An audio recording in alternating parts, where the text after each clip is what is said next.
اعوذ باللہ السمیع العلیم العظیم الحفیظ بوجہ الکریم وسلطانہ القدیم من الرجس الخبیث المخبث الشیطان اللعین الرجیم وقبیلہ ونفخہ ونفسہ وہمزہ بسم اللہ الرحمن الرحیم۔ تمام نبیوں کے سردار حضرت محمد صلی اللہ علیہ وآلہ وسلم اور تمام مذاہب کے سردار دین اسلام کے پیروکاروں، سلام علیکم۔ آج کی گفتگو جو ہے وہ سلسلہ قادریہ کے نویں امام اور سلسلہ معروفیہ کے بانی حضرت معروف کرخی رحمۃ اللہ علیہ کے بارے میں ہے۔ آپ کا نام ابو محفوظ معروف ابن فیروز یا علی، دونوں میں سے ایک نام، الکرخی رحمۃ اللہ علیہ۔ آپ کی پیدائش جو ہے وہ کرخ میں ہے۔ کرخ جو ہے یہ بغداد کا شہر 133 ہجری میں یعنی 750 عیسوی، اور آپ کا وصال مبارک 200 ہجری میں ہے یعنی 815 عیسوی میں۔ آپ کے استاد حضرت داؤد طائی رحمۃ اللہ علیہ ہیں، جن سے آپ نے فقہ پڑھی اور علوم پڑھے، تصوف بھی آپ نے ان سے لیا ہے۔ تو حضرت داؤد طائی رحمۃ اللہ علیہ جو ہیں یہ حضرت امام اعظم رحمۃ اللہ علیہ کے شاگرد ہیں۔ تو اس کا مطلب یہ ہوا کہ حضرت معروف کرخی رحمۃ اللہ علیہ مسلکاً حنفی ہے، اور آپ نے خلافت جو ہے وہ دو سے لی ہے، حضرت علی بن موسیٰ رضا رحمۃ اللہ علیہ اور داؤد طائی رحمۃ اللہ علیہ سے، دونوں سے۔ فارغ از حادثات چرخی، فارغ از حادثات چرخی، قطب ارشاد خواجہ معروف کرخی رحمۃ اللہ علیہ کہ والد گرامی جو ہیں ان کا نام فیروز بتایا جاتا ہے، کچھ نے کہا ہے کہ ان کا نام علی تھا۔ میرا خیال کے مطابق یوں ہو سکتا ہے کہ اسلام قبول کرنے کے بعد ہو سکتا ہے کہ ان کا نام چینج ہو گیا، انہوں نے فیروز چھوڑ دیا ہو اور علی نام رکھ لیا ہو، یہ ایسا ہو سکتا ہے۔ اگر دونوں نام آ رہے ہیں تو پھر یوں تطبیق کی جا سکتی ہے۔ کہتے ہیں کہ آپ کے والد گرامی جو ہیں ان کا مذہب اسلام نہیں تھا، تو کیا تھا؟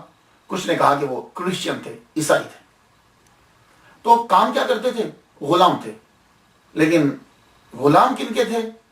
ساری دنیا جن کی غلام ہے، آل رسول سید زادہ حضرت علی بن موسیٰ رضا رضی اللہ تعالیٰ عنہ، ان کے یہ غلام تھے۔ اللہ اکبر جل شانہ۔ ان کے بیٹے ہیں حضرت معروف کرخی رحمۃ اللہ علیہ۔ اب دیکھیے کہ جب یہ غلام سید خاندان کے ہیں، سید زادے کے غلام ہیں، تو پھر بچے کا آنا جانا یقیناً، اور پھر اسلام سے وابستگی، تو حضرت معروف کرخی رحمۃ اللہ علیہ کی وابستگی اسلام کے ساتھ بچپن ہی سے ہے۔ یہ تو ہو نہیں سکتا کہ ابا جو ہیں وہ اس سید زادے کے غلام ہوں اور بچے کو پتہ ہی نہ ہو کہ میرے ابا جہاں نوکری کرتے ہیں وہ کیا، اور غلامی کا آپ کو معلوم ہی ہے کہ گھر میں جو ملازم کام کرتے ہیں ان کا آنا جانا کتنا رہتا ہے، اور پھر ان کے بچوں کا آنا جانا کتنا رہتا ہے۔ یہی وجہ ہے کہ جب حضرت معروف کرخی رحمۃ اللہ علیہ کو ان کے والد گرامی نے کرسچینٹی کی تعلیم دلانے کے لیے بھیجا تو آپ کا دل نہیں لگا۔ کیسے دل لگتا؟ جب علی بن موسیٰ سے موسیٰ کی زیارت کرتے ہیں سید زادے کی، تو کیسا ہو سکتا ہے کہ یہ بچہ جو ہے وہ عیسائیت کی جانب بڑھ جائے؟ تو آپ نے کرسچینٹی کو چھوڑ دیا، کرسچینٹی کو چھوڑا، عیسائیت کو چھوڑا، بھاگ کر حضرت داؤد طائی رحمۃ اللہ علیہ کے پاس چلے گئے۔ کہتے ہیں کہ آپ کا آنا جانا اتنا تھا کہ آپ نے سب سے پہلے جو ہے وہ عیسائیت کو چھوڑا اور اسلام کو قبول کی۔ لیکن جو نام آپ کے والد گرامی کا میں فیروز دیکھتا ہوں تو عیسائیوں کے فیروز نام جو ہے وہ کم ہوتے ہیں، لیکن خیر سب سے پہلے اسلام قبول کیا، اسلام قبول کرنے کا اعلان کیا، اسلام کو اختیار کیا حضرت معروف کرخی رحمۃ اللہ علیہ نے، بیٹے نے پہلے کی۔ اور معلوم ہے کن کے ہاتھ پر؟ والد گرامی جن کے گھر میں جن کے غلام ہیں حضرت علی بن موسیٰ رحمۃ اللہ علیہ، ان کے ہاتھ پر جا کر جو ہے وہ اسلام قبول کر لی۔ اسلام قبول کرنے کے بعد اب نکل گئے، حضرت داؤد طائی رحمۃ اللہ علیہ سے جا کر مکمل تعلیم حاصل کی، باطنی تعلیم بھی حاصل کی اور ظاہری تعلیم بھی حاصل کی۔ اور جب آپ تعلیم حاصل کریں، ایک دن والد ماں باپ جو ہے بیچارے بے چین ہیں، تو حضرت معروف کرخی رحمۃ اللہ علیہ ایک دن مدرسہ سے گھر آئے، دروازہ پھر کٹایا، اندر سے باپ نے پوچھا کون؟ کہا میں معروف۔ ایک دم سے دروازہ کھولا، اندر بٹھایا. ماں باپ تو آگے ہی بےتاب تھے اپنے بیٹے سے ملنے کے لیے. پہلا سوال جو والد گرامی نے کیا وہ یہ کہ بیٹے تو کس مذہب پر ہے؟ تو حضرت معروف کرخی رحمۃ اللہ علیہ کہنے لگے ابا میں نے اسلام قبول کر لیا. جن کے گھر اور در کے تم غلام ہو انہی کے ہاتھ پر کی. والد گرامی نے بھی دیر نہیں لگائی. حضرت معروف بیٹے کی وجہ سے ابا نے بھی اسلام قبول کر لیا. تو کہتے ہیں کہ کرسچینٹی سے جو ہے وہ اسلام اختیار کرنے کا اعلان کر دیا حضرت علی ابن موسیٰ رضی اللہ تعالیٰ عنہ کے ہاتھ کے اوپر. اس کے بعد پھر واپس چلے گئے. مکمل تعلیم حاصل کی حضرت معروف کرخی رحمۃ اللہ علیہ نے قرآن اور حدیث اور فقہ کی. حضرت داؤد طائی رحمۃ اللہ علیہ سے بھی خلافت حاصل کی آپ نے. لیکن زیادہ تر وقت جو ہے وہ آپ کا گزرتا تھا حضرت سید زادے علی ابن موسیٰ رضا رحمۃ اللہ علیہ کے دربار پر، ان کے در پہ گزرتا تھا. اور آپ جانتے ہو کہ کیسے؟ تمام علوم پڑھنے کے بعد پھر بھی آ کے سارا دن امام کے دروازے پہ کھڑے رہتے تھے. اللہ اکبر جل شانہ. امام کے دروازے پہ کھڑے رہتے تھے. کہاں گئے وہ لوگ جو اعتراض کرتے ہیں غلامی پر کہ اسلام نے غلامی کو عروج دیا ہے؟ دیکھو لوگ کسی کے ہاں کام کر رہے ہوں تو وہ چاہتے ہیں کہ اس فیکٹری کو چھوڑ دیں اگر ان کو کوئی اچھا موقع ملتا ہے. لیکن معروف کرخی رحمۃ اللہ علیہ والد گرامی ان کے غلام ہیں، خود ان کے غلام ہیں. بعض نے کہا یہ خود بھی غلام تھے، آزاد کردہ غلام، بعد میں انہوں نے آزاد کر دیا. بعض نے کہا نہیں ان کے والد گرامی جو ہیں وہ غلام تھے اور ان کے والد گرامی کو بھی آزاد کر دیا. لیکن دیکھو آزادی کے باوجود بھی آپ رکتے ہیں آ کر تو انہی کے دروازے پہ آخری عمر تک. آپ ان کے دروازے کے اوپر جب کبھی موقع ملتا دنیا میں پھرتے تعلیمات تبلیغ کرتے کرتے جب کبھی آتے تو آپ ان کے دروازے پر ہی کھڑے رہتے تھے. اللہ اکبر جل شانہ. یہ امام اور سید زادے کی خدمت کا نتیجہ ہے کہ اللہ تعالیٰ نے اتنا مرتبہ دیا حضرت معروف کرخی رحمۃ اللہ علیہ کو کہ 14 سلاسل کے ماننے والے پیروکار آپ کو اپنا پیشوا تسلیم کرتے ہیں.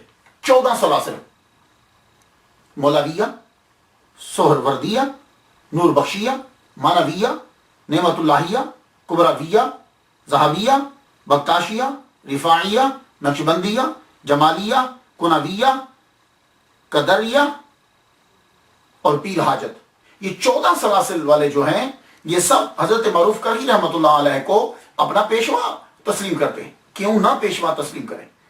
حضرت علی بن موسیٰ رضا رحمۃ اللہ علیہ نے بھی آپ کو خرقہ عطا فرمایا. وہ خرقہ کہ جو حضور صلی اللہ علیہ وسلم سے مولا علی آگے چلتا آ رہا ہے، وہ خرقہ ان کو بھی عطا فرمایا. ان سے بھی لیا. حضرت داؤد طائی رحمۃ اللہ علیہ سے بھی کہتے ہیں کہ خلافت آپ نے جو ہے وہ لی. اللہ اکبر جل شانہ. باپ نے ان کی غلامی کی، بیٹے نے بھی سیدوں کے گھر کی غلامی کی.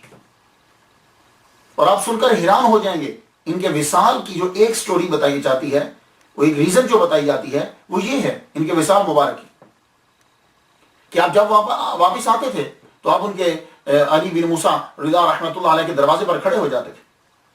2 محرم ہے، لوگ خراسان سے آئے، خراسان سے زیارت کے لیے آئے. امام جو ہے وہ اندر ہیں، لوگ سید زادے کی زیارت کرنا چاہتے ہیں. تو 2 محرم 200 ہجری مامون رشید کا دور ہے، جمعہ یا ہفتے کا دن ہے.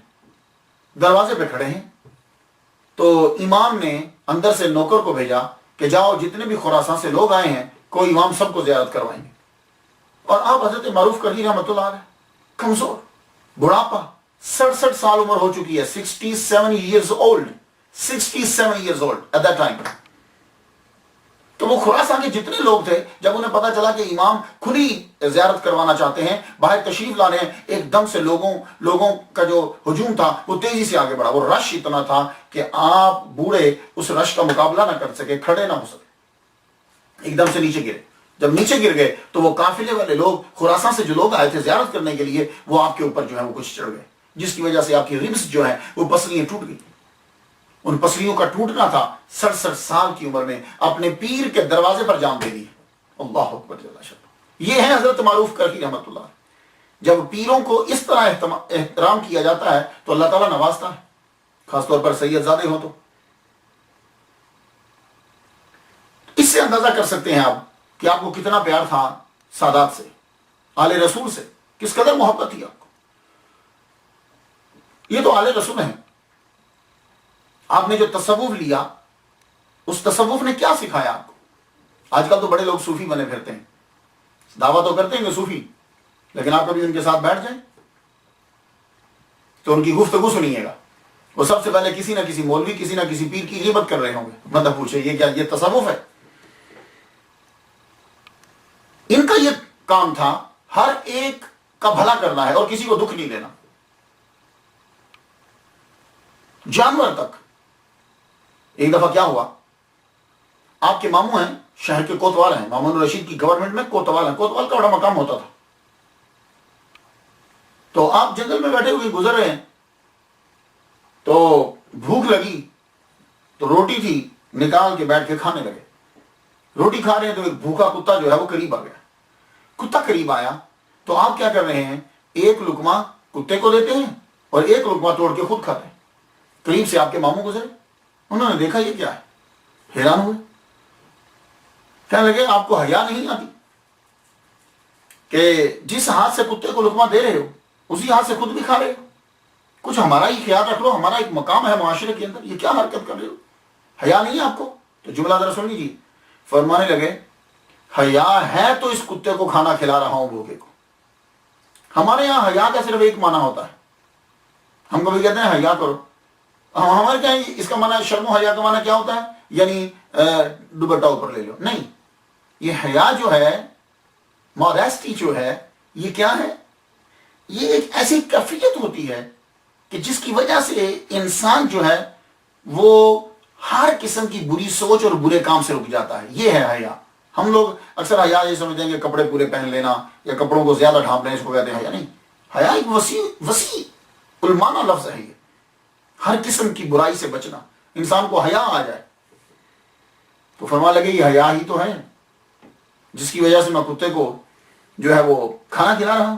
ابھی گفتگو جاری تھی، آپ جب بیٹھے ہوئے تھے تو آپ کی پنڈلی سے کپڑا ہٹا ہوا تھا. ایک پرندہ آیا، وہ پرندہ آ کر اسی ہاتھ پر بیٹھ گیا جس ہاتھ سے آپ کتے کو کھانا لقمہ دے رہے تھے. وہ جب اس ہاتھ پر بیٹھا تو آپ کو معلوم ہے کہ ہاتھ جو ہے وہ قریب تھا اور آپ کی پنڈلی سے کپڑا مجزو درویش آدمی. اس پرندے نے یوں اپنا پر لے کر اپنی آنکھوں کے اوپر رکھ لیا، یوں آنکھوں کو ڈھانپ لیا. تو معروف کرہی رحمت اللہ علیہ اپنے ماموں سے کہنے لگے دیکھ، جو اللہ سے حیا کرتا ہے تو اللہ کی مخلوق بھی اس بندے سے حیا کرتی ہے. اللہ اکبر جل جلالہ. اللہ کی مخلوق بھی اس بندے سے جو ہے وہ حیا کرتی. کسی آدمی کا دکھ حضرت معروف کرہی رحمت اللہ علیہ کو پسند نہیں آتا، آج کا اچھا نہیں لگتا تھا، دکھی کر دیتا تھا. آج کل ہمارے معاشرے کے اندر یتیم بچے جو ہیں وہ بیچارے ذلیل ہو رہے ہیں. ہم نے کبھی یتیم بچوں کا خیال نہیں رکھا، ان کے سر پر کبھی ہاتھ نہیں پھیرا، ان سے کبھی اپنی محبت کا اظہار نہیں کیا. اللہ بڑا خوش ہوتا ہے جب کبھی کوئی یتیم کے سر پر ہاتھ پھیرتا ہے. آپ عید کے دن جا رہے ہیں، جاتے ہوئے آپ نے ایک یتیم کو دیکھا. عید کے دن بچے نئے نئے کپڑے پہنتے ہیں. آپ نے ایک بچے کو دیکھا، وہ بیچارہ اداس ہے. قریب گئے، کہنے لگے بیٹے تم اداس کیوں ہو؟ کہنے لگے میرے ابو نہیں ہیں، آج میرے ابو ہوتے تو وہ مجھے کپڑے لا کے دیتے. فرمانے لگے یہی رک، میں ابھی آیا. کسی سے جا کر ادھار کھجوریں لی کہ میں تمہیں پیسے دے دوں گا، مجھے کھجوریں ادھار دے دو. ادھار لے کر وہاں سے ہٹ کر آ گئے. اور لوگ جو ہے وہ عید کی نماز پڑھ کے آ رہے تھے، وہاں رستے میں کھڑے ہو کے کھجوریں بیچنے لگے. کہنے لگے یہ کھجوریں لے لو، یہ کھجوریں لے لو، یہ کھجوریں لے لو. اکثر میں یہ بھی عمرہ کرنے کے لیے جب میں گیا نماز جمعہ کے بعد، وہ جہاں سے لوگ جا رہے ہیں، ایک بنگالی اور ایک عربی لڑکا جو کھڑا وہ کھجوریں بیچے، یہ کھجوریں لے لیں. وہ بنگالی کو ساتھ رکھ کے وہ بیچ، کہ لوگ جہاں سے آ رہے ہیں رستے میں کھڑے ہو گئے. تو معروف کرہی رحمت اللہ بھی یوں ہی کھڑے ہو گئے، یہ کھجوریں لے لو. یہ حضرت سعید سقطی رحمت اللہ علیہ قریب آئے، یہ آپ کے خلیفہ ہیں اور آپ کے مرید خاص ہیں. کہنے لگے حضور کھجوریں بیچنے کی آپ کو کیا ضرورت پڑ گئی، آپ کیوں کھجوریں بیچ رہے ہیں؟ فرمانے لگے وہ بچہ دیکھ رہے ہیں؟ کہا وہ یتیم بچہ ہے، اس کا باپ نہیں ہے کہ اس کو کپڑے لا دے. وہ بیچارہ دوسرے بچوں کو دیکھ کے اداس پھر رہا ہے، مجھ سے یہ دیکھا نہیں گیا تو میں یہ کھجوریں ادھاری لایا ہوں. یہ میں اب بیچ کے اس سے جو پیسے ملیں گے میں اس کے لیے کپڑے خرید کر لاؤں گا تاکہ اس کے چہرے پہ خوشی آ جائے. حضرت سختی رحمت اللہ علیہ کہنے لگے حضور آپ جائیے، یہ کھجوریں جس سے ادھار لائیں اسے واپس کریں، میں اس کے کپڑوں کا بندوبست میں کرتا ہوں. یہ کام تو میں بھی کر سکتا ہوں، آپ زحمت کیوں کر رہے؟ حضرت سختی رحمت اللہ علیہ اس بچے کو لے گئے، اس یتیم بچے کو لے کر گئے، نیا لباس دلوایا اسے. فرماتے ہیں، اب غور سے سن لیجیے، فرماتے ہیں کہ جب میں نے اس بچے کو نیا لباس دیا، اس کے چہرے پہ جو خوشی آئی، اس کے بعد رب نے جو مجھے نور عطا کیا، اس نور کی لذت، اس لذت کی بلندی، اس نور کی وجہ سے جو مجھے پھر بلندی ملی، اللہ اکبر، میں بیان نہیں کر سکتا۔ تو خواتین و حضرات، یہ اولیاء کرام کے واقعے بیان کرنے کا مطلب یہ ہوتا ہے کہ یہ لوگ جب ان کی بات ہم سنتے ہیں، دل کرتا ہے کہ ہم بھی اس کے اوپر عمل کریں، ورنہ پڑی ہوئی بات تو آگے گزر جاتی۔ قرآن مجید میں لکھا ہو، حدیث مبارکہ بھری پڑی، اللہ اکبر جل شانہ۔ دوسروں کا خیال رکھنا، حضرت معروف کرہی رحمۃ اللہ علیہ، دکھ نہیں کسی کا دیکھا جاتا آپ سے، اور یہی تصوف ہے کہ دوسروں کو دو، یہ نہیں ہے کہ ان سے لو۔ روزہ آپ نے رکھا ہوا، عبادت گزار تو زبردست ہے، صوفی آدمی بن نہیں سکتا جب تک عبادت نہ کرے، اور اس کا ظاہر اور باطن، اس کی تنہائی اور اس کا باہر، جلوت اس کی اور خلوت، دونوں کے دونوں ایک جیسے ہونے چاہیے۔ یہ نہیں کہ اندر بیٹھ کر وہ عجیب کام کرتا اور باہر وہ بڑی بڑی پگڑیاں پہن کے نکل جائے۔ روزہ آپ نے رکھا ہوا، نفلی روزہ ہے، رستے سے گزر رہے ہیں، گرمی شدید ہے، اور ایک صاحب جو ہیں وہ پانی بیچارے بیچ رہے، لیکن کوئی آدمی اس کا پانی نہیں لے رہا، کیونکہ کوئی پانی خریدے گا تو اس کے بعد وہ جا کر اپنے بچوں کے لیے کھانا خریدے گا۔ یہ پاکستان میں بھی ہوتا ہے، آپ کبھی گرمی میں سفر کر رہے ہوں تو ایک بالٹی، اس کے اندر برف ڈالتے ہیں اور پانی پلاتے ہیں، تو آپ پیسے دیتے ہیں اس کے۔ گرمیوں میں اکثر غریب بچے جو ہیں وہ یوں کرتے ہیں۔ یہاں امریکہ کے اندر بھی میں نے دیکھا ہے، کبھی سگنل کے اوپر گاڑی میں روکتا ہوں تو جو معذور ہوتے ہیں نا، جن کی ٹانگیں نہیں ہیں، معذور ہیں، وہ ٹھنڈا پانی لے کے، یہ ہم سے ایک باٹل لے لیجیے۔ یہاں بھی بیچتے ہیں۔ مطلب یہ نہیں ہے کہ پاکستان کے اندر ایسا ہوتا ہے، پوری دنیا میں تقریباً سسٹم کچھ ایک ہی سا ہے، یہاں بھی بھکاری ہیں، یہاں بھی بھیک مانگتے ہیں۔ تو حضرت معروف کرہی رحمۃ اللہ علیہ جب جا رہے ہیں تو وہ بیچارہ غریب آدمی پانی بیچ رہا، لیکن کوئی پانی خرید نہیں رہا، لیکن ایک دم سے اس بندے نے جملے کو چینج کیا، اللہ اکبر۔ اس دور کے لوگ نیک، وہ جملہ کیا بولتا ہے؟ کہتا ہے اے اللہ، جو میرا پانی مجھ سے خریدے اس کی تو بخشش فرما دے۔ اے اللہ، جو میرا پانی مجھ سے خریدے تو اس کی بخشش فرما دے۔ اب یہ اس جملے سے کہ دل لوگوں کے رقیق ہوں گے، وہ میرا پانی خرید لیں گے، میں گھر جا کے اپنے بچوں کے لیے کھانا لے جاؤں گا۔ حضرت معروف کرہی رحمۃ اللہ علیہ آگے بڑھے، آگے بڑھ کے آپ نے اس کو پیسے دیے، کہا مجھے پانی دو، اس سے پانی لے کے پانی پی لیا۔ اب مریدین کو تو پتا تھا کہ پیر کا روزہ ہے، پیر صاحب کا روزہ ہے، اس آدمی کو تو نہیں پتا۔ تو مریدین پوچھنے لگے حضور آپ نے روزہ نفلی کیوں توڑ دیا؟ فرمانے لگے نفلی روزہ ہے نا، پھر رکھ لوں، لیکن تم نے اس کی دعا نہیں سنی تھی کہ وہ دعا کیا دے رہا تھا؟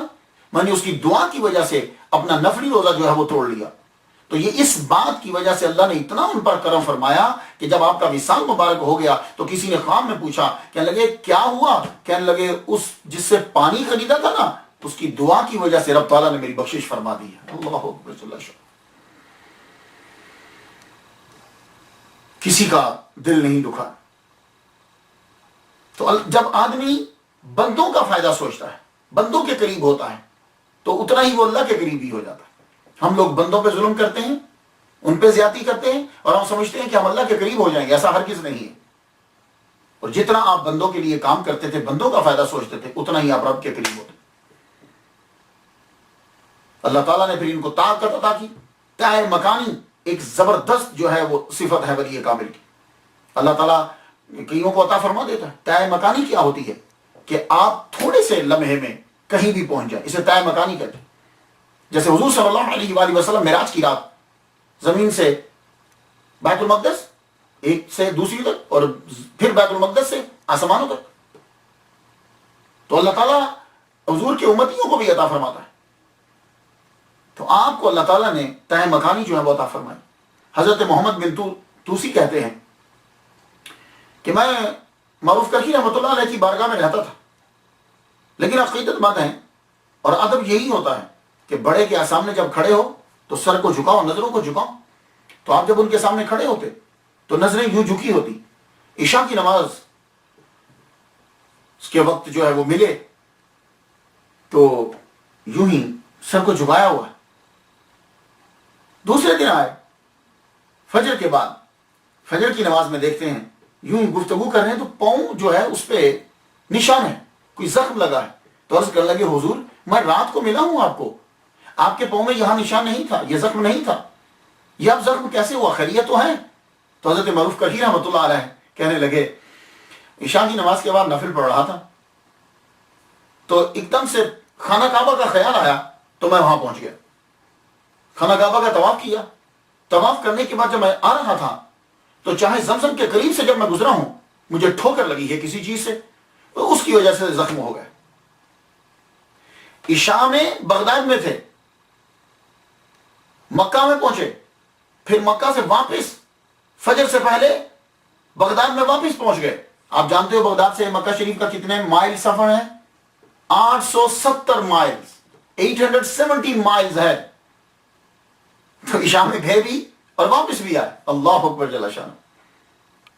تو جب اللہ کے لیے کام کرتے ہیں تو یہ زمین کچھ نہیں ہے، آنکھ بند کی تو کہیں، آنکھ بند کی تو کہیں، ہر وقت باوضو رہتے، ہر وقت۔ وضو کے اوپر، وضو کے بہت سے فوائد ہیں لیکن اس ٹاپک کے اندر ان کو سائنس کو جوڑنا نہیں ہے، اس پہ میرا ایک لیکچر ہے، لیکن ایک بات میں آپ کو بتا دوں، باوضو جو رہتا ہے اس کے چہرے پہ نور رہتا ہے، جو باوضو رہتا ہے اس کے ساتھ فرشتے رہتے ہیں اور اس کا دبدبہ ہوتا ہے۔ باوضو رہنا میں اپنے والد گرامی سے میں نے سنا، وہ انگلش بھی پڑھایا کرتے تھے پاک کالج اشرا کے اندر، تو میں جب پڑھتا تھا ایف اے میں ان کے پاس پڑھتا تھا، یعنی کالج میں بھی ہیں تو بھی وضو جو ہے وہ ضرور کرنا ہے، سفر کر رہے ہیں وضو ضرور کرنا ہے۔ تو اللہ تعالیٰ کروڑوں رحمت نازل فرمائے، والد گرامی طالب حسین شاہ رحمۃ اللہ علیہ کہتے تھے جو بندہ باوضو رہتا ہے اللہ تعالیٰ اس کو قرضے سے خلاصی عطا فرماتا ہے۔ تو یہ فائدہ بتا رہا ہوں، یہ تصوف کیا ہے کہ آپ لوگ بھی باوضو۔ تو حضرت معروف کرخی رحمۃ اللہ علیہ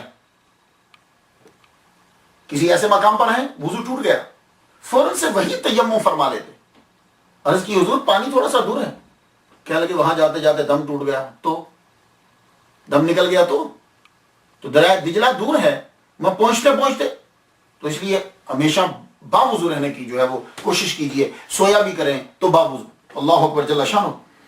شریعت کی پابندی، اللہ تعالیٰ نے آپ کو اتنا قرب عطا فرمایا، آپ نے اپنے مرید سری سختی سے کہا کہ جب بھی تم دعا مانگا کرو تو دعا یوں مانگا کرو، اے اللہ بحق کے معروف کرخی مجھے وہ شے عطا فرما، اللہ تعالیٰ جو ہے وہ تجھے عطا فرما دے گا، بحق کے معروف کرخی۔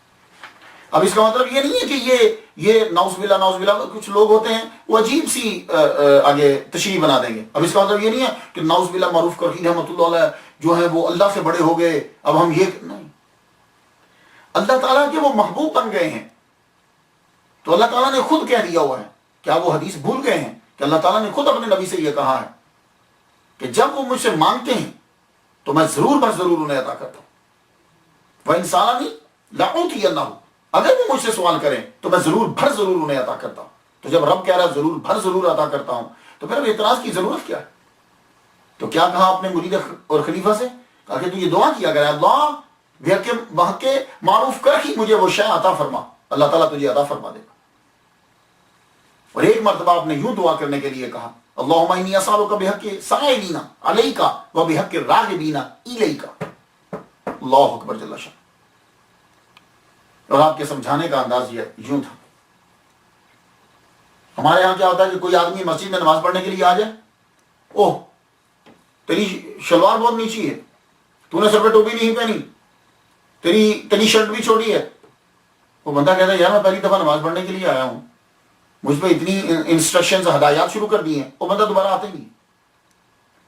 بھائی دیکھو ایک دفعہ نماز پڑھنے تو آیا نا، اب آہستہ آہستہ کوئی ایسا طریقہ اختیار کرو اسے بات سمجھ میں آ جائے، پہلے دن ہی آپ اسے بھگا دو چلا جائے گا، ابھی تو نیا شروع ہوا ہے۔ اب آپ ذرا دیکھیے حضرت معروف کرخی رحمۃ اللہ علیہ کا طریقہ سمجھانے کا کیا۔ آپ کے ہاں ایک مہمان ٹھہرا، آپ کو معلوم ہے کہ جب لوگ باہر سے آتے ہیں تو خانہ کعبہ اس جگہ میں ڈھونڈنا کہ قبلہ کی ڈائریکشن کیا ہے بڑا مشکل ہو جاتا ہے، تو اس کے لیے فقہ کا مسئلہ یاد کر لیجیے آپ سب لوگ۔ اگر آپ کسی ایسی جگہ پہ جاتے ہیں کہ جہاں آپ کو ڈائریکشن کا پتہ نہیں ہے تو پھر آپ کیا کریں گے؟ آپ تھنکنگ پہلے کر لیجیے، سوچ لیجیے ادھر قبلہ ہے، نہیں ادھر ہوگا، سورج ادھر سے نکلا ہے ادھر، آپ تھنکنگ کر لیجیے۔ تو تھنکنگ کرنے کے بعد اب آپ نماز شروع کر لیجئے. تو نماز اگر شروع کر لی آپ نے تو اگر آپ نماز پڑھ چکے ہو, کوئی بعد میں آ کے بتاتا ہے تو نماز ہوگی آپ کی. کیوں؟ اس لیے کہ آپ نے تھنکنگ کر لی تھی. اور اگر آپ نے پہلے تھنکنگ نہیں کی, بغیر سوچنے کے آپ نے کسی طرف منہ کر کے نماز شروع کر دی ہے, تو اب آپ کو لٹانا پڑے گی اگر کسی نے بتایا. دیکھا آپ نے کہ سوچ اور سٹرگل کا کتنا اثر ہوتا ہے. تو آپ کے یہاں جو مہمان ٹھہرا, اس نے آپ عبادت میں مصروف ہے, میڈیٹیشن میں, مراقبے میں ہیں, اس نے کیا کیا کہ وہ خود ہی سوچا کہ ادھر ہی قبلہ ہوگا, میں حضرت کو کیا تنگ کروں. وہ سوچ کے تھنکنگ کر کے نماز شروع کر دی. نماز مہمان نے پڑھ لی, تو نماز جب پڑھی تو وہ نماز پڑھ چکے. اب حضرت معروف کا ہی رحمۃ اللہ علیہ جب اٹھے نماز پڑھنے کے لیے, تو آپ کو تو معلوم تھا, کیونکہ آپ تو مقیم ہیں وہاں کے, آپ کو معلوم تھا کہ کعبہ کی ڈائریکشن کہاں ہے. آپ نے صحیح سمت میں جب منہ کر کے نماز شروع کی تو وہ مہمان نے جدھر منہ کیا تھا اس کے بالکل اپوزٹ تھا. وہ بڑے شرمندہ ہوئے, کہنے لگے حضور آپ نے مجھے کیوں نہیں بتایا, آپ نے مجھے کیوں نہیں بتایا. وہ تو تھنکنگ کر کے نماز جو ہے وہ شروع کر لی تھی, وہ فقہ کے مطابق تو ٹھیک ہے, لیکن وہ پھر حضرت مجھے آپ بتا دیتے. آپ اپنا جواب جو ہے وہ سماعت کیجئے. کیا فرماتے ہیں؟ کہنے لگے, فرماتے ہیں دوسروں کے امور میں تو تب مداخلت کریں جب خود سے فرصت ملے. ہائے, دوسروں کے امور میں تو تب مداخلت کریں جب خود سے فرصت ملے. اللہ تعالیٰ کی یاد میں اتنے غرق ہیں معلوم ہی نہیں. اللہ اکبر جل شان. اور آپ کی تعلیم جو ہے, اصل چیز یہ ہوتی ہے کہ تعلیم کیا ہے اس بزرگ کی, اور اسی کو یاد کرنا ہوتا ہے. آپ کی تعلیم. ایک بات سناتا ہوں, ویسے تو ان بزرگوں کے بہت سے اقوال ہوتے ہیں, بہت سی وزڈم کی باتیں ہوتی ہیں, بڑے قیمتی موتی ہوتے ہیں, لیکن اب سب پہ ڈسکس نہیں ہو سکتی. ایک بات آپ نے بڑی غضب کی کہی, اور یہ آج کے دور کے جو مسلمان ہیں ان کے اوپر فٹ بیٹھتی. فرماتے ہیں اعمال صالحہ کے بغیر جنت کی طلب, کہ اچھے کام نہیں کرنے اور جنت مانگنی ہے. اور حضور اتباع سنت کے بنا حضور کی شفاعت, یعنی حضور صلی اللہ علیہ وسلم کی سنن پر عمل نہیں کرنا اور شفاعت کی امید رکھنی ہے. اور دانستہ نافرمانی کے بعد رحمت کی تمنا حماقت ہے. ایک آدمی اچھے کام نہیں کرتا, جنت کی طلب کرتا ہے, حضور کی سنتوں پر عمل نہیں کرتا اور شفاعت کا طلبگار ہے, اور دانستہ نافرمانی میں کر رہا ہے اور رحمت کی تمنا ہے کرتا ہے, تو یہ سراسر وہ احمق ہے اور یہ حماقت ہے. اور یہ تینوں چیزوں دیکھ لیجئے, ہمارے ہاں ہم حضور کی سنت پر عمل نہیں کرتے, بلکہ اب تو یہ رواج چل پڑا ہے خاص طور پر امریکہ کے اندر کہ سنت کہہ کر اس چیز کو چھوڑ دیتے ہیں. میں نے ایک صاحب نماز پڑھنے کے لیے آئے تو میں نے کہا why are you not covering your head, it is a sunnah. You know what he said to me? Sir, it's just sunnah, it's not a first, it's a first. تو وہ اسے حقیر جو ہے وہ سمجھ رہا, تو ہم نے سنن چھوڑنا شروع کر دی. اللہ بھلا کرے امیر دعوت اسلامی مولانا ریاض قادری مجدد مسلک اہل سنت, کہ ان کی وجہ سے نوجوانوں کے اندر سنن عام ہو گئی. مسلم چھوٹے چھوٹے بچوں کے سروں پر پگڑی ہیں, زلفیں ہیں, مسواک ہے, لباس ان کا وائٹ. تو یہ سنن کو جو ہے عام کرنا ہے. اللہ اکبر جل شان. تو معروف کرخی رحمۃ اللہ علیہ نے کیا کہا, اعمال صالح کے بغیر جنت کی طلب, اتباع سنت کے بنا حضور کی شفاعت کی امید, اور دانستہ نافرمانی کے بعد رحمت کی تمنا حماقت ہے. اللہ اکبر جل شان. اور آپ کا وصال, دو روایات ہیں, گفتگو کو ختم کرتے ہیں. ایک روایت تو میں آپ کو بتا چکا کہ آپ کا وصال مبارک جو ہے وہ اپنے پیر کے دروازے پہ ہو گئے. دوسرا جو ہے اس سے کچھ لگتا ہے کہ ذرا ہٹ کے کوئی چیز ہے, یہ بھی ہو سکتا ہے کہ اس کے ساتھ ملتا ہی ہو لیکن بعد کا واقعہ ہو. آپ کو آپ کی محبت سب لوگوں سے اتنی تھی, عیسائی کہتے تھے یہ ہمارے ہیں, یہودی کہتے تھے یہ ہمارے ہیں, مجوسی کہتے تھے کہ معروف کرخی ہمارے ہیں, اور مسلمان تو خیر سب جانتے ہی تھے کہ مسلمان ہیں. جب آپ کا جنازہ اٹھنے لگا تو جھگڑا ہو گیا. ہم ہم ہم ہم ہم ہم ہم کی آواز آنے لگی. مجوسی ہم اٹھائیں گے, عیسائی ہم اٹھائیں گے, ہم لے جائیں, ہم شروع ہو گئے. ہم ہوا تو غم ہوا. جب غم ہوا تو حضرت سری سختی رحمت اللہ علیہ آگے بڑھے, کیا لگے سنو ہم کے لیے لڑتے کیوں ہو, ہر مذہب کے 4 آدمی آگے بڑھو, جو جنازہ اٹھا لے وہ لے جائے. سمپل, جو جنازہ اٹھا لے وہ لے جائے. عیسائی بڑے آگے, 4 بندے نہیں اٹھا پائے, 4 پائی وزنی اتنی ہوگی کہ اٹھا نہیں پائے. یہودی بڑے نہیں اٹھا پائے, مجوسی بڑے نہیں اٹھا پائے. کہا ٹھیک ہے بھائی. اب مسلمان آگے بڑھے, جو ہی 4 آدمی آگے بڑھے تو جب اٹھایا تو ایک دم سے اٹھ گئے. تو فرمان لگے یہی ان کی وصیت تھی کہ جو میرا جنازہ اٹھا لے, ولی کامل کو تو پتا ہوتا کہ کیا ہوگا. فرمان لگے وہ لوگ دعویٰ کریں گے, لیکن میں انہی کے ساتھ جاؤں گا اور میں وہی اسی مذہب میں ہوں جو لوگ میرے جنازے کو اٹھا لیں گے۔ حضرت معروف کرخی رحمۃ اللہ علیہ کا جسد انور جو ہے جنازہ جو ہے وہ اٹھایا گیا اور لے کر گئے۔ جمعہ یا ہفتے کا دن 2 محرم مامون الرشید کا دور حکومت ہے، 200 ہجری ہے، اور آپ کو جو ہے دفنا دیا گیا۔ آپ کا مزار ہیفا سٹریٹ میں ہے۔ ہیفا سٹریٹ بہت لمبی ہے، بہت لمبی، 2 مائل تک کہتے ہیں کہ یہ لمبی ہے۔ ہیفا سٹریٹ بڑا مشہور جو ہے وہ یہ علاقہ ہے۔ کچھ تصویر جو ہے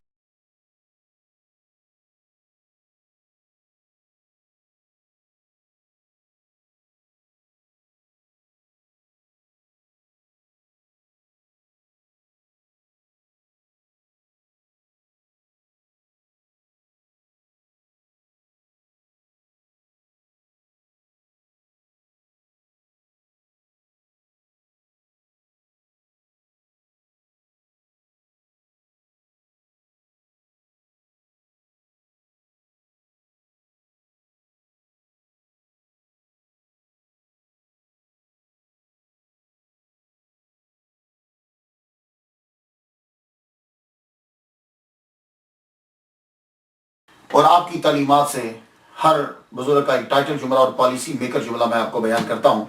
تو آپ کی تعلیمات میں سے جو میں نے ٹائٹل جملہ لیا ہے، پالیسی میکر ہے، سن لیجئے، وہ پیروں کے لیے ہے جملہ۔ کیا فرمایا آپ نے؟ کہا عارفین، عارفین کون ہوتے ہیں؟ صوفیاء، اولیاء۔ عارفین خود سراپا دولت ہیں، انہیں کسی دولت کی حاجت نہیں۔